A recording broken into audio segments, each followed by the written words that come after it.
ఉంటారు. వారి ఆశ అంటే మా జీవితం బాగుండాలి, మేము సమృద్ధిగా జీవించాలి, ఏ లోటు లేకుండా మేము బ్రతకాలి, మాకు ఏ ఇబ్బందులు ఉండకూడదు, ఏ కష్టాలు ఉండకూడదు, అన్ని విషయములలో మేము సమృద్ధిగా ఉండాలి అని ఎంతమంది కోరుకుంటున్నారో ఒకసారి చేతులెత్తండి. అదే ఈరోజు వాక్యాంశం. మీరు చేతులెత్తకపోతే అంటే మీకు సమృద్ధి జీవితం ఉందా? దేవుడు ఇస్తారు. ఎలాగిస్తారో 17 విషయాలు మీకు చెప్పాలి, కానీ అన్ని చెప్పలేము. కొన్ని మాటలు చెప్పి ముగిస్తాను. నాకు సమృద్ధి జీవితము కావాలి, దేవుడు నాకు, నా కుటుంబానికి సమృద్ధి జీవనం ఇవ్వాలి అన్నవారు చేతులెత్తండి. సమృద్ధి జీవితం నాకు కావాలి. మంచిది, చేతులెత్తిన మీ అందరికీ దేవుడు సమృద్ధి జీవితాన్ని ఇస్తారు. అయితే కొన్ని పనులు మనము చేయాలి. సమృద్ధి జీవితాన్ని జీవించాలంటే కొన్ని పనులు మనము చేయాలి. అందులో ప్రధానముగా మొదటిది ఏమిటంటే ప్రతిరోజు దేవుని మాట మనం వినాలి. దేవుని మాటలు మనం వినడానికి, దేవుడు మనతో మాట్లాడడానికి దేవుడు ఒక ఏర్పాటుగా బైబిల్ గ్రంథమును ఏర్పాటు చేస్తాడు. ఈ పరిశుద్ధ గ్రంథము ఏమిటి అంటే మనతో మాట్లాడే గ్రంథము. అందుకనే పద్యములో కూడా ఇంతకుముందు కూడా మీరు విన్నారు, దైవజనుడు పాడొచ్చు అన్నారు, పరమ దేవుడు మన నరులతో మాట్లాడు జాబైన గ్రంథము బైబిల్ ఒకటే. దేవుడు నరులతో మాట్లాడే గ్రంథము ఒకే ఒక గ్రంథం ఈ ప్రపంచంలో, అది బైబిల్ మాత్రమే. కాబట్టి ఈ బైబిల్ ద్వారా మనము ప్రతిరోజు దేవుని మాటలు వినాలి. దేవుడు మనతో మాట్లాడతారు, దేవుడు నాతో మాట్లాడాలి అని బైబిల్ మనం చదివితే బైబిల్ ద్వారా దేవుడు మనతో మాట్లాడతారు. బహుశా ఈ రోజున చాలా మందికి చదువు రాని వారు కూడా ఉన్నారు. చదువు రాని వారికి కూడా ఈ దినాల్లో ఒక గొప్ప అవకాశం ఏమిటంటే బైబిల్ని ఆది కాండం నుండి ప్రకటన గ్రంథం వరకు ఒక ఆయన చదివి రికార్డ్ చేసి పెట్టాడు. మొత్తం ఆ సెల్ ఫోన్ తీసుకొని మీ దగ్గర పెద్ద ఫోన్ లేకపోయినా చిన్న ఫోన్ ఉన్నా ఆ బైబిల్ చదివింది అది మీరు మీ యొక్క దాంట్లో దాన్ని మీరు షేర్ చేసుకొని అది మీరు విన్నట్లయితే రోజుకు ఒక 3 అధ్యాయాలు, ఒక 10 నిమిషాలు 20 నిమిషాలు అలా సెల్ ఫోన్ తీసుకొని ఆ మాటలు ఆయన చెప్తాడు. ఆది కాండం 1వ అధ్యాయం అంటాడు. ఆ 1వ అధ్యాయంలో ఏముందో అంత చదువుతూ ఉంటాడు, చక్కగా చదువుతూ ఉంటాడు. ఆ మాటలు మీకు చదువు రాదు కాబట్టి ఆ మాటలు వింటే మంచిది. ఎంతో మంది దైవ సేవకులు, నాలాంటి దైవ సేవకులు టీవీలో వాక్యం చెప్తున్నారు.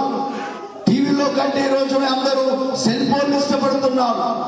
సెల్ ఫోన్లలో పనికిరానివి చూడకుండా ఏదో ఒక మాటలు, దేవుని మాటలు, మన ఆత్మకు బలము కలిగించే మాటలు, మనకు ఆదరణ కలిగించే మాటలు ప్రతిరోజు తప్పకుండా వినాలి. అలా వింటే దేవుడట మనకు సమృద్ధి జీవితాన్ని ఇస్తారట. చెప్పకూడదు, ఇస్తారంటే కాదు, ఇస్తారంటే అది బాగోదు. సమృద్ధి జీవితాన్ని ఇస్తారు. ఎవరి మాట వింటే? ఎవరి మాట వినాలి? వారానికి ఒక్కసారా, 2 సార్లా, ప్రతిరోజు కొంత టైం పెట్టుకోండి, ఆ మాటలు వినాలి, బైబిల్ చదవాలి. ఇక రెండవ మాట ఏమిటంటే దేవుని మాటలు మనం వినడము కాదు కానీ మనము కూడా దేవునితో మాట్లాడాలి. రెండవ మాట దేవునితో మాట్లాడే అనుభవము.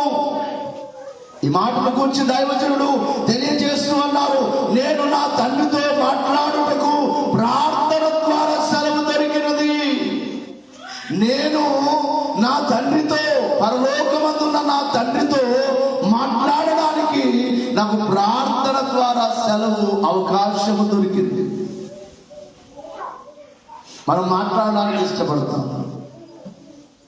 ఎవరితో మాట్లాడడానికి ఇష్టపడతాం? ఎవరు మనతో బాగా చనువుగా ఉంటారో, ఎవరు మనతో స్నేహంగా ఉంటారో. చదువుకునే వారైతే వారి ఫ్రెండ్స్ని పిలిపించుకొని రారా కొద్దిసేపు మాట్లాడుకుందాం అని అలాగా ఎక్కడికో వెళ్ళి హోటల్కి వెళ్ళి లేకపోతే ఎక్కడో పార్కుకు వెళ్ళి కొంతమంది స్నేహితులు రోజు మాట్లాడుకుంటూ ఉంటారు. రోజు మాట్లాడుకుంటారు. వారితో మాట్లాడాలి. ఒకరోజు మాట్లాడకపోతే ఎరా ఎక్కడికి వెళ్ళావు, ఎరా నిన్న కనపడలేదే అని చెప్పి ఇష్టమైన వారితో మాట్లాడడానికి ఇష్టపడతారు. అలాగే స్త్రీలైన వారు మీరు కూడా మీ బిడ్డలతో మాట్లాడాలని, మీ భర్తతో మాట్లాడాలని, అలాగే మీ తల్లిదండ్రులతో వివాహమై మీరు పుట్టింటికి వెళ్ళినా అత్తగారింటికి వెళ్ళినా కానీ మీ మనసంతా ఎక్కడ ఉంటుంది? మా నాన్నతో మాట్లాడాలి. రోజుకు ఒకసారి ఫోన్ చేసి మా అమ్మతో మాట్లాడాలి, మా నాన్నతో మాట్లాడాలి, మా అమ్మతో మాట్లాడాలి, మా చెల్లితో మాట్లాడాలి, మా వారితో మాట్లాడాలి. కొన్ని చోట్ల అత్తగారింట్లో షరతులు పెడుతూ ఉంటారు. మాట్లాడకూడదు, ఏ పని ఉంది అంతసేపు మాట్లాడడానికి. ఆశ, అది రక్త సంబంధం కాబట్టి మాట్లాడాలనే ఆశ ఉంటుంది. తండ్రితో మాట్లాడాలి, తల్లితో మాట్లాడాలి, బిడ్డలకి ఎవరితో మాట్లాడాలి? స్నేహితులతో మాట్లాడాలి. అయితే నేను చెప్తున్నాను, మీరందరితో మనం మాట్లాడడం మంచిదే, కానీ అంతకంటే ముఖ్యముగా పరలోకమందున తండ్రితో ప్రతిరోజు మాట్లాడడం మంచిది. ప్రతిరోజు ఏదో స్థలానికి వెళ్ళి నీ ఇంటిలోనే ఒక స్థలమునే మోకరించి ఓ నా తండ్రి అని నీవు నీ తండ్రితో ఏకాంతముగా నీ తండ్రితో మోకాళ్ళ మీద ఉండి ఏకాంత స్థలము కోరుకో, దేవుని ప్రార్థింప ఏకాంత స్థలము చేరుము. ఏకాంత స్థలము చేరి మోకాళ్ళ మీద ఉండి లోకాశాలను మదికి రాకుండా చూచుకొనుము. ఏకాంత స్థలము కోరుము, దేవుని ప్రార్థింప ఏకాంత స్థలము చేరుము. ఏకాంత స్థలం మీ అందరికీ, ఈ మందిరం కురుగోడు వారికి ఏకాంత స్థలం. ఎప్పుడైనా రావచ్చు. బీగాలే మేము లాక్ చేసుకోవడానికి మా దగ్గర పెట్టుకోలేదు. మీరు ఎప్పుడు అడిగినా ఇస్తాం, మా దగ్గర ఉంటాయి. ఇక్కడ మన రవికుమార్ వారు మందిరం క్లీన్ చేస్తారు కాబట్టి వారి దగ్గర కూడా ఉంటాయి. మరొక సెట్ రూబెన్ గారి వారి ఇంట్లో కూడా ఉంటాయి. 3 సెట్లు ఉన్నాయి. మీరు ఎక్కడైనా అడిగి తీసుకోవచ్చు. సమయం దొరికితే వచ్చి ఇలాగ ఏకాంతముగా మోకరించి తండ్రితో మాట్లాడండి, తండ్రితో మాట్లాడండి. సమయం దొరికినప్పుడల్లా నీ బాధలన్నీ చెప్పుకో, నీ సమస్యలన్నీ చెప్పుకో. నా తండ్రి నా మాట వినయ్యా, నా కష్టాలు వినయ్యా, నా బాధలు వినయ్యా అంటే ఆ తండ్రి విసుక్కునే తండ్రి కాదు. నీ స్నేహితులైనా విసుక్కుంటారేమో, నీ బంధువులైనా విసుక్కుంటారేమో, నీ యొక్క తండ్రి అయినా నీ బాధలు పదే పదే చెబితే విసుక్కుంటారేమో, కానీ పరలోకమందున్న తండ్రి నీవెంతసేపు చెప్పినా వింటూనే ఉంటారు. ఇంకా చెప్పు నా కుమారుడా, ఇంకా చెప్పు, ఇంకా ఏంటి నీ బాధ చెప్పు నా కుమార్తె, ఇంకా చెప్పు. మనమే చెప్పం, 1-2 మాటలు, దేవా నా కష్టాలను తీర్చయ్యా, నా బాధలను తీర్చయ్యా, ఆమేనని వెళ్ళిపోతాం మనం. అలా కాదు, ఏకాంతముగా అలా కూర్చొని మనం ప్రభుతో మాట్లాడే అనుభవం చాలా మంచిది. ఎవరైతే ప్రతిరోజు ప్రభుతో మాట్లాడతారో, మొదటిగా ప్రభు మాటలు మనం వినాలి. రెండవదిగా చెప్పండి, అర్థమవుతున్నాయా ఈ మాటలు అందరికీ? మాట్లాడలేదు లేదు అంటే మౌనంగా ఉన్నారంటే అర్థం కావట్లేదనేమో. మీ అందరికీ అర్థమవుతున్నాయా, అర్థం కావట్లేదా? గట్టిగా చెప్పట్లేదు, నీరసంగా ఉన్నారు. గట్టిగా చెప్పాలి, అర్థమవుతున్నాయా, అర్థం కావట్లేదా? ఇక్కడ అయ్యగారు ఎడ్డింగ్ రాశారు, సమృద్ధి జీవము అని రాసి ఈ మాటలన్నీ చెప్పారన్నమాట. నాకు చాలా ఇష్టమయ్యాయి ఈ మాటలు మీకు చెప్పాలనిపించింది.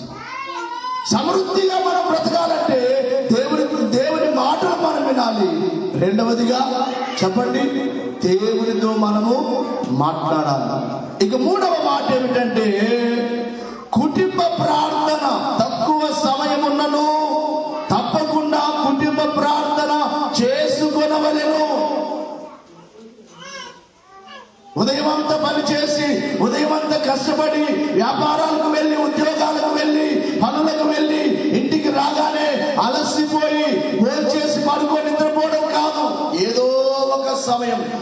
కొంచెము సమయం ఉన్న కుటుంబం అంతా ఒకసారి మోకాళ్ళేసి మోకాళ్ళ మీద ఉండి, దేవా ఈ దినమంతా కాపాడినందుకు, నీ కృప చూపినందుకు నీకు స్తోత్రములయ్యా. నా కుటుంబం అంతా నీ సన్నిధి ఉంచండి అయ్యా. నా కుటుంబం మీద నీ కృప ఉంచండి అయ్యా అని చెప్పి కుటుంబం అంతా మోకరించి ప్రార్థన చేయాలి అన్నారయ్యా. ఎందుకు చేయాలి అంటే ఇక్కడ మాట్లాడచ్చు అన్నారు. ఎందుకనగా జనాంగములు కుటుంబములో నుండి వచ్చెను. ఈ ప్రపంచము వృద్ధికి కుటుంబమే కారణము. మొదటి కుటుంబం ఆదాము, ఆ కుటుంబంలో నుండి ప్రపంచం అంతా వచ్చింది. కుటుంబంలోనే వచ్చారు కాబట్టి అంత మాత్రమే కాకుండా అధికారులు, దేశాన్ని పరిపాలించే అధికారులు కుటుంబములో నుండే వచ్చారు. వేదాంతులు, వేదములు చదివిన వారు, పండితులు, బోధకులు, ఉపాధ్యాయులైన వారు, వీరందరూ కూడా ఓ కుటుంబంలో నుండి వచ్చిన వారే. శాస్త్రజ్ఞులు, యోధులు అందరూ కూడా కుటుంబములో నుండి వచ్చారు. కాబట్టి మీ పిల్లలు మీ ఇంటిలో నుండి గొప్ప వారు కావాలంటే, మీ ఇంటిలో నుండి ఒక గొప్ప వ్యక్తి లేవాలంటే మీరు తప్పకుండా కుటుంబ ప్రార్థన చేసుకోండి అన్నారు. ఇంట్లో నుంచి ఒక గొప్ప వ్యక్తి వెళ్ళాలి. మీ పని మీరు చేసుకుంటూ ఉంటే అది మీ ఇంట్లో మీ వరకే ఉంటుంది. కానీ మీ ఇంటిలో నుండి ఒక గొప్ప వ్యక్తి బయటికి వెళ్ళాలి. ఒక ఉద్యోగం, గొప్ప ఉద్యోగం చేసే వ్యక్తి, లేకపోతే ఒక అధికారి, ఒక గొప్ప వ్యక్తి మీ కుమారుడు కావాలి. ఒక గొప్ప ఉద్యోగి మీ కుమారుడు కావాలి. మీ కుమార్తె గొప్ప స్థితిలోనికి వెళ్ళాలంటే తప్పకుండా ఏం చెయ్యాలి చెప్పాలి. మీరు ఇంట్రెస్ట్గా చెప్తే లేకపోతే ముగిస్తాను. ఏం చేయాలి? అందరి గట్టిగా చెప్పండి. ఇంతవరకు చేయకపోతే ఇక నుంచి చేస్తారా? మీ కుటుంబంలో మీ పిల్లలు గొప్పవారు కావాలంటే తప్పకుండా. ఇక్కడ అయ్యగారు రాస్తూ అన్నారు, తక్కువ సమయం ఉన్నా అన్నారు. మరలా అంటే అన్నిటికీ సమయాలు ఉంటాయి. కుటుంబ ప్రార్థన చేసుకోవడానికి సమయం ఉండదా? తక్కువ సమయం ఉన్న కుటుంబ ప్రార్థన తప్పకుండా చేసుకోండి. అప్పుడే మీ ఇంటిలో నుండి గొప్ప వ్యక్తి బయటికి దేవుడు తీసుకొని వెళ్తారు. దేవునికి మహిమ కలుగును గాక. ఇక నాలుగవదిగా చూస్తే, దేవుని ఇళ్లకు, దేవాలయములకు వెళ్ళుటకు సాకులు చెప్పిన యెడల దేవుడు మీ ఇంటికి రాడు. ఈ మాట బాగా వినాలి. దేవాలయం ఎవరిల్లు చెప్పండి. ఈ మందిరం మాది కాదు. ఈ మందిరం ఎవరిల్లు? మాది అని మేము ఎప్పుడు అనుకో. నిన్న కూడా మందిర వార్షికోత్సవం, ఆ మందిరం దగ్గరికి వెళ్ళినప్పుడల్లా నేను అక్కడ బయట నిలబడి, దేవా ఇది నీదే తండ్రి, నీవే కట్టించావయ్యా, నీకే స్తుతి అని ప్రభును స్తుతించడం జరుగుతుంది. ఈ మందిరం చూస్తే ఇది నీదే, మాదేం లేదు, మేమేమి లేని వారమే. ఇప్పటికి మా దగ్గర నిలువ సొమ్ము లేదు, పేదవారమే. ఇది దేవుని ఇల్లు, ఈ మందిరం దేవుని ఇల్లు. ఈ ఇంటి మీద ప్రతి ఒక్కరికి ఆసక్తి ఉండాలి. ఏమని ఆసక్తి? దేవుని ఇళ్లకు, దేవాలయములకు వెళ్ళుటకు సాకులు చెబితే దేవుడు మీ ఇంటికి రాడు అన్నారు అయ్యగారు. యేసయ్య మన ఇంట్లో ఉండాలా వద్దా? మాట్లాడలేదు. యేసయ్య మీ ఇంట్లో లేకపోతే మీ ఇంట్లో మరణం వస్తుంది. యేసయ్య మీ ఇంట్లో లేకపోతే మీ ఇంటికి సాతాను వస్తాడు. యేసయ్య మీ ఇంట్లో లేకపోతే మీ ఇంటికి రోగం వస్తాడు. దీనికి రెఫరెన్స్లు కూడా నేను రాశాను, కానీ సమయం లేదు కాబట్టి మీకు చెప్పట్లేదు. దీనికి మాత్రం రెఫరెన్స్ చదవండి ఒక్కసారి. దానికంటే అయ్యగారు రెఫరెన్స్ రాయలేదు, ఓకేనే ఆ మాటలు రాశారు. నేను ప్రార్థన చేసుకొని కొన్ని రెఫరెన్స్లు పంపిస్తే నేను రాసుకున్నాను.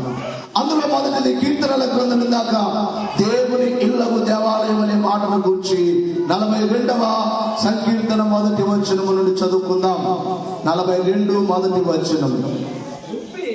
దుప్పి నీటి వాగుల కొరకు ఆశపడినట్లు దేవా నీ కొరకు నా ప్రాణము ఆశపడుచున్నది.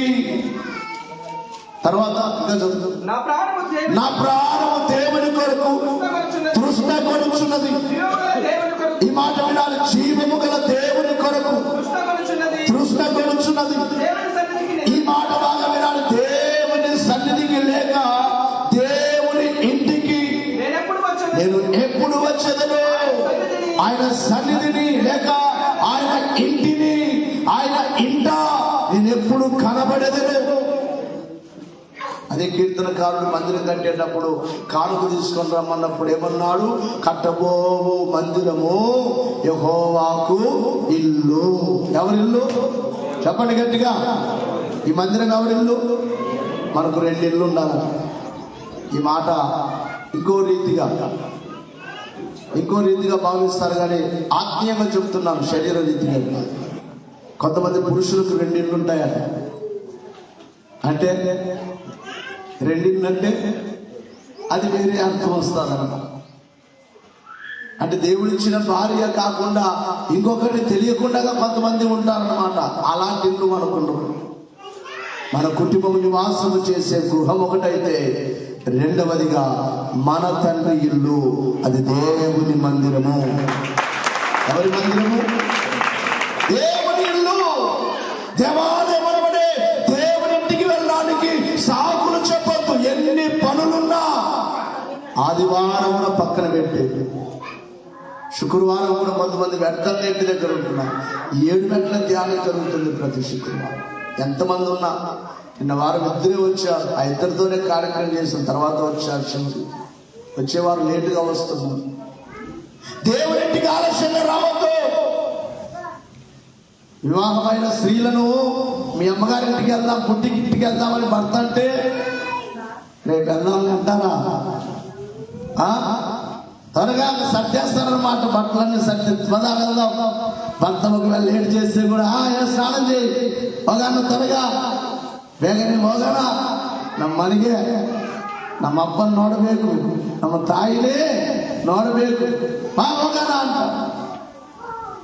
మీ తండ్రి ఇంటికి వెళ్ళాలని అంత ఆశ ఉంటే, పరలోకమందున్న తండ్రి ఇంటికి ప్రతి ఆదివారం ఎవరైతే సంతోషముగా తండ్రి ఇంటికి ప్రతి ఆదివారం తప్పకుండా వస్తారో, వారింటికి దేవుడు వారితో పాటు తిరిగి వచ్చి ఆ వారం అంతా వారితోనే ఉంటారు.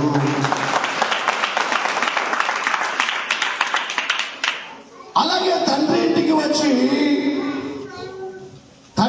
వచ్చిన వారు ఎలా ఉండాలంటే, ఒక విద్యార్థి వలె అయ్యగారు అన్నారు. మన పిల్లల్ని స్కూల్కి పంపిస్తున్నారు. స్కూల్కి పంపించిన తర్వాత మన పిల్లలు కూర్చొని వినాలి. మన సంఘాల్లో లేవు కానీ కొన్ని సంఘాల్లో పాస్టర్ గారి మీద పెత్తనాలు చేస్తారు కొంతమంది. అది మంచిది కాదు. అయ్యగారు ఇక్కడ అంటున్నారు, ఒక విద్యార్థి వలె కూర్చొని దైవ సేవకులు చెప్పే మాటలు విను. దేవుడి ఇంటికి వెళ్ళి దేవుడి ఇంట్లో కూర్చొని ఆసక్తిగా కూర్చొని వింటే దేవుడు మీ ఇంటికి వస్తారు. సరే, ఇక చాలా విషయాలు ఉన్నాయి. ఒక్క మాట చెప్పి నేను ముగిస్తాను. ఒక మాట చెప్పు. దేవుడికి మహిమ కలుగును గాక. చాలా ఉన్నాయి, మరలా మీకు ఎప్పుడైనా చెప్తాను.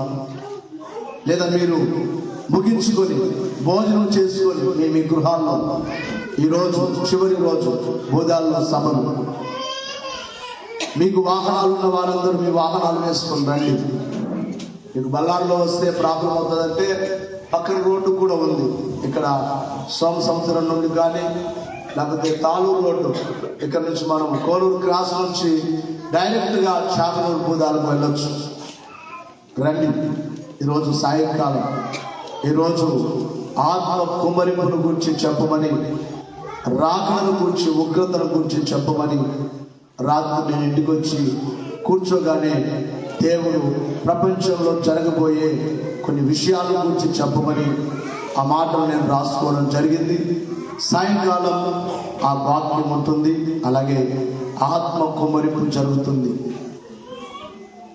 మనం ఆకలి వేసినప్పుడల్లా ఏం చేస్తాం చెప్పండి? అన్నం భోజనం చేస్తామా లేదా? దాహం వేస్తే చెప్పండి, నీళ్లు త్రాగుతాం అని అంటూ అయ్యగారు ఒక మాట చెప్పారు. ఏంటంటే, మనము రాకడకు దగ్గరలో ఉన్నాము కాబట్టి ఆత్మ కుమ్మరింపు ప్రతిదినము సమయం దొరికినప్పుడల్లా ఆత్మ కుమ్మరింపుతో నింపబడాలి. ఆత్మ కుమ్మరింపు జరగాలి. దేవునికి మహిమ కలుగును గాక. ఈ మాటను చెప్తూ ఆకలేసినప్పుడు అన్నం తింటాం, దాహం వేసినప్పుడు నీళ్లతో మన కడుపును నింపుకుంటాం, మాటి మాటికి మనకు గాలిని మాటి మాటికి పీల్చుకుంటున్నాం. కాబట్టి మనము రాకడకు ముందు అనగా రాకడ సమీప కాలంలో ఉన్నాము కనుక తరచుగా ఆత్మ వలన నింపబడుచుండవలెను. ఆకలి వేసినప్పుడల్లా ఆహారం తిన్నట్లుగా తరచుగా దేవుని ఆత్మతో మనము నింపబడుచుండవలెను అన్నాం. ఈరోజు 1 గంట సేపు ఓన్లీ అభిషేకమును గురించి ఆరాధన చేయడం జరుగుతుంది. ఓన్లీ అభిషేకం మోకరించి అందరూ అక్కడ ఇక్కడ కాదు. ఇక్కడ గంట సేపు ఉంటే అక్కడ టైం అవుతుంది. అయిపోయింది, ఇప్పుడు ముగిస్తాను. ఇంకా చాలా విషయాలు ఉన్నాయి, చెప్పడానికి సమయం లేదు. ఈ వారం నేను మీటింగ్కు, పాస్టర్స్ మీటింగ్కి వెళ్తే మన ప్రెసిడెంట్ అయ్యగారు ఎన్నో అక్కడికి వెళ్తే నాకు చాలా ఇష్టం వెళ్ళడానికి. అయ్యగారు వాక్యం చెబుతుంటే చాలా ఇష్టం. అయ్యగారు ప్రసంగం చేస్తూ ఒక భక్తురాలు గురించి చెప్పారు. బైబిల్ విషయంలో ఒక గొప్ప భక్తురాలు. ఒకరోజు నా భక్తురాలు దేవదాస్ అయ్య గారి దగ్గరికి వెళ్ళిందట. పీజే గ్రేసమ్మ గారని ఆ తల్లి వెళితే అయ్యగారు, ఆమె క్రొత్తగా వెళ్ళింది కానీ అయ్యగారు ఆమె పేరు చెప్పేశారట. గ్రేసమ్మ వచ్చావా అన్నారు. రాగానే ఆమెకు ఆశ్చర్యమైపోయింది. నా పేరెవరు చెప్పారు అయ్యగారికి? ఆయనకు అంత తెలుసు. అయితే ఒక రోజున ఆ గ్రేసమ్మతో అయ్యగారు ఒక మాట అన్నారట. గ్రేసమ్మ, ఓ పరిచయం చేస్తావా అన్నారు. అంత గొప్ప దైవజనుడు పని చెప్తే నేను చేయనంటే అది ఎంతటి బాధ, అది కరెక్ట్ కాదు. చేస్తానయ్య గారు అన్నారు. కష్టమైనా చేస్తావా? చేస్తానయ్యా. ఏం పనయ్యా అంటే, ప్రతిరోజు మీ ఇంటిలో మానకుండా తెల్లవారుజామున 3 గంటలకు లేచి, దేవా నాకు కనబడుము, నాతో మాట్లాడుము, అందరికి కనబడుము, అందరితో మాట్లాడమని సన్నిధి చేస్తావా గ్రేసమ్మ అని అన్నారు. విజయవాడ ఆ అమ్మగారు. చేస్తాను అయ్యగారు అన్నారు. మరలా అయ్యగారు అన్నారట, మీ ఇంటిలో గ్రేసమ్మ ఒకవేళ శవమున్నా చేస్తావా అన్నారు. మన ఇంట్లో శవం ఉంటే ప్రార్థన చేసుకుంటామా? చెప్పండి, మాట్లాడలేదు. ఏం చేస్తాం? ఏడ్చుకుంటూ కూర్చుంటాం. ఇప్పుడు ఏడ్చుకోవడం మానేసానులేండి. నేను చాలా చోట్లకి వెళ్తుంటే సెల్ ఫోన్లు చేసుకుంటూ కూర్చుంటున్నాను. అక్కడ కూడా చాలా దుఃఖం ఆ విషయం. కొద్దిసేపు ఏదో ఏడ్చేది రాగానే కొద్దిసేపు పోయావా అని ఏడ్చేది, తర్వాత సెల్ ఫోన్ చూసుకుంటూ కూర్చోవడం అయిపోయింది ఇప్పుడు కాలం. అంత సెల్ ఫోన్కు అందరూ దానికి ఆకర్షింపబడ్డారు ప్రజలు. మీ ఇంటిలో శవమున్నా చేస్తావా గ్రేసమ్మ అంటే ఆ తల్లి చెప్పిందట. అప్పటికి యవనస్తురాలు చెప్పిందట, మా ఇంటిలో శవమున్నా నేను సన్నిధి మాననయ్య గారు అన్నమాట. వెంటనే ఆమె సరే చేయమ్మా అంటే అప్పటి నుండి ప్రతిరోజు తెల్లవారుజామున 3 గంటలకే స్నానం చేసి తెల్లటి వస్త్రాలు ధరించి సన్నిధి గదిలోనికి వెళ్ళి ఆమె మోకాళ్ళ మీద అలా ఉండి ఆమె దేవా నాకు కనబడు, దేవుని తలంచుకొని దేవుని వైపు చూస్తూ 7 మెట్ల ధ్యాన ప్రకారముగా ఆమె ధ్యానం చేస్తూ చివరికి మౌనముగా ప్రతిరోజు 1 గంట సేపు దేవుని యొక్క ధ్యానంలో ఉండేదట తల్లిగా. కొంతకాలానికి ఆమెకు కొంత చిన్న పిల్లలు, అంత ఒక 10 సంవత్సరాల వయసు పిల్లలు ఉన్నప్పుడే ఒక రోజున తన భర్త చనిపోయాడట. అయ్యగారికి అప్పుడే తెలిసింది, ఆమె వచ్చినప్పుడే తెలిసింది, నీ భర్త చనిపోతాడు, కొంతకాలానికి నీ భర్త చనిపోతాడమ్మా అని అయ్యగారికి అప్పుడే తెలిసి అప్పుడే చెప్పారట. అప్పటికి అయ్యగారు లేదు. భర్త చనిపోయే సమయానికి అయ్యగారు పరలోకానికి వెళ్ళారు. అప్పుడే చెప్పారట, శవమున్నా చేస్తావా అన్నారు. చూడండి, ఆమె ఇంట్లో అది జరుగుతుందని దేవదాసయ్య ముందే తెలుసు. అయితే ఆమె రాత్రి నుంచి ఏడుస్తూ ఉండగా ఆమెకు టైం అయింది. ఏ టైము? దైవ సన్నిధి చేసే టైం అవగానే అందరూ బంధువులందరూ వచ్చారు, సంఘస్థులందరూ వచ్చారు. అందరూ ఏడుస్తూ ఉండగానే వారందరి మధ్యలో నుంచి వెళ్ళిపోయి రెడీ అయిపోయి సన్నిధిలోనికి వెళ్ళి గంట సేపు సన్నిధి చేసి మరలా వచ్చి తన భర్త దగ్గర కూర్చుందట. చెప్పలు కొడదాం. ఎంతో భక్తురాలు ఆ తల్లి ద్వారా ఎన్నో కార్యాలు జరిగించి ఎందరో రక్షణ పొందారట. ఆమె ద్వారా ఎందరో రక్షింపబడ్డారు. బైబిల్ మిషన్ కొరకు అలా పనిచేసిందట ఆమె. దేవుని సేవకులు చేస్తుంటే ఇప్పుడు ఈ మన ప్రెసిడెంట్ అయ్య గారు కూడా అప్పుడు ఆయన సేవకు వెళ్తే అప్పట్లో ట్రంక్ పెట్టెలు, ఆ పెట్టెల నిండా పచ్చళ్ళు తయారు చేసుకొని సేవకులకు పెట్టాలని చెప్పి వారికి అవసరమైనవన్నీ బియ్యమన్నీ తీసుకొని ఆ ట్రంక్ పెట్టెను ఎత్తుకొని వచ్చి సేవకులకి ఇచ్చి అందరినీ తన పిల్లల్లాగా చూసుకొని సేవకులందరినీ తన బిడ్డల్లాగా చూసుకొని వారికి అలా చేసేదని ఆ తల్లి తన కుటుంబాన్ని దేవుడు ఎంతో ఆశీర్వదించాడు. ఆమె ద్వారా ఎందరో రక్షింపబడ్డారు. దేవునికి మహిమ కలుగును గాక. కాబట్టి బైబిల్ విషయంలో ఉన్న మనం తప్పకుండా ప్రతిరోజు సన్నిధి చేయాలి. ఇందాక చెప్పినట్లుగా దేవుని మాటలు వినాలి, దేవునితో మనం మాట్లాడాలి. దేవాలయం మన ఇల్లుగా భావించి దేవాలయమును మానకూడదు, తరచుగా ఆత్మతో నింపబడాలి. అలాగే చివరిగా సన్నిధి చేయాలి, తప్పకుండా సన్నిధి చేయాలి. అన్ని అంశాల కంటే గొప్ప అంశం సన్నిధి అన్నారు దేవదాసయ్య గారు. అటు ధ్యానం చేద్దాం. అలాగే మన యొక్క మందిర ఓపెనింగ్ మే నెల 17వ తారీఖు మన అయ్యగారు చెప్పారు. ఈ మందిరము లక్ష్మీపురం మందిరం, రామచంద్రపురం మందిరం 3 మందిరాలకు ఈ రోజు ఓపెనింగ్ జరుగుతాయి. ఆ మందిరాల కొరకు అందరిపై నుంచి ప్రార్థన చేయండి. ఆ దినమున అద్భుత రీతిగా ఓపెనింగ్ జరగాలి. మనం ఇప్పుడైతే సభలకు పాంప్లెట్లు వేయలేదు, కానీ పాంప్లెట్లు పోస్టర్లు వేసి పర్మిషన్ తీసుకొని గ్రాండ్గా మన అసోసియేషన్ అందరికి కూడా చెప్పి అందరం కలిసి అక్కడి నుంచి నడుచుకుంటూ వస్తూ దేవుని మందిరాన్ని ఓపెనింగ్ చేయాలని ఆశ ఉంది. అందరి నిమిత్తమై ప్రార్థించండి. తప్పకుండా ప్రతిరోజు దేవునితో మాట్లాడండి. దేవుని ఇల్లును మర్చిపోవద్దు. దేవుని ఇంటిని మర్చిపోతే దేవుడు నీ ఇంటిని మర్చిపోతాడు, నీ ఇంటికి రాడు. కాబట్టి దేవుళ్ళు వర్తిల్దాం. అలాగే ముఖ్యముగా సాయంకాలం రండి, ఎందుకంటే మనము అక్కడి వారు మనము కొన్ని కార్యక్రమాలు కలుసుకోవాలి. కాబట్టి మీకు వాహనాలు ఉన్నాయి, పెట్రోల్ అవుతే ఒక 100 రూపాయలు అలాగ అవుతుంది. పెట్రోల్ వేసుకొని మోటార్ సైకిల్ ఉన్నవారు రండి, మీకు వాహనాలు ఉన్నవారు రండి. సాయంకాలం అందరం కలిసి అక్కడ దేవుని ఆరాధన చేద్దాం. చివరి దినమున ఆత్మ కుప్పరింపుతో నింపబడింది. ఎందుకంటే ప్రభు రాకడ సమీపంగా ఉంది.